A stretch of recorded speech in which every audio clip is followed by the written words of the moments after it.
Verses 20 to 22. Here is a caution against false prophets. By way of threatening against the pretenders themselves, v. 20.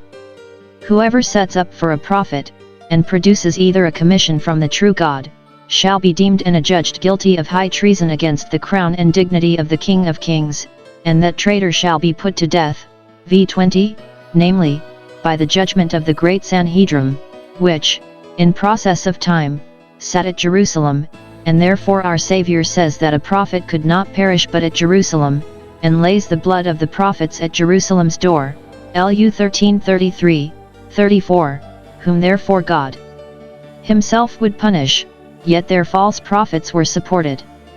By way of direction to the people, that they might not be imposed upon by pretenders, of which there were many, as appears, J 23:25, Es. 13:6, 1 key. 22:6. It is a very proper question which they are supposed to ask, v. 21. Since it is so great a duty to hearken to the true prophets, and yet there is so much danger of being misled by false prophets, how shall we know the word which the Lord has not spoken? By what marks may we discover a cheat? Note, it highly concerns us to have a right touchstone wherewith to try the word we hear, that we may know what that word is which the Lord has not spoken. Whatever is directly repugnant to sense, to the light and law of nature, and to the plain meaning of the written word, we may be sure is not that which the Lord has spoken, nor that which gives countenance and encouragement to sin, or has a manifest tendency to the destruction of piety or charity. Far be it from God that He should contradict Himself. The rule here given in answer to this inquiry was adapted chiefly to that state, v. 22. If there was any cause to suspect the sincerity of a prophet, let them observe that if he gave them any sign, or foretold something to come, and the event was not according to his prediction, they might be sure he was not sent of God.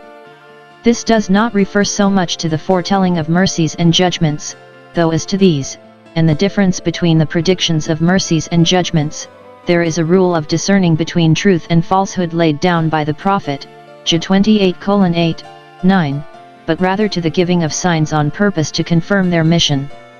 Though the sign did come to pass, yet this would not serve to prove their mission if they called them to serve other gods. This point had been already settled, Do. 13:1-3. But, if the sign did not come to pass, this would serve to disprove their mission. When Moses cast his rod upon the ground, it is Bishop Patrick's explanation of this, and said it would become a serpent. If it had not accordingly been turned into a serpent, Moses had been a false prophet. If, when Elijah called for fire from heaven to consume the sacrifice, none had come, he had been no better than the prophets of Baal. Samuel's mission was proved by this, that God let none of his words fall to the ground, 1 Sa. 3:19, 20. And by the miracles Christ wrought, especially by that great sign he gave of his resurrection the third day, which came to pass as he foretold, it appeared that he was a teacher come from God. Lastly, they are directed not to be afraid of a false prophet, that is, not to be afraid of the judgments such a one might denounce to amuse people and strike terror upon them, nor to be afraid of executing the law upon him when, upon a strict and impartial scrutiny, it appeared that he was a false prophet.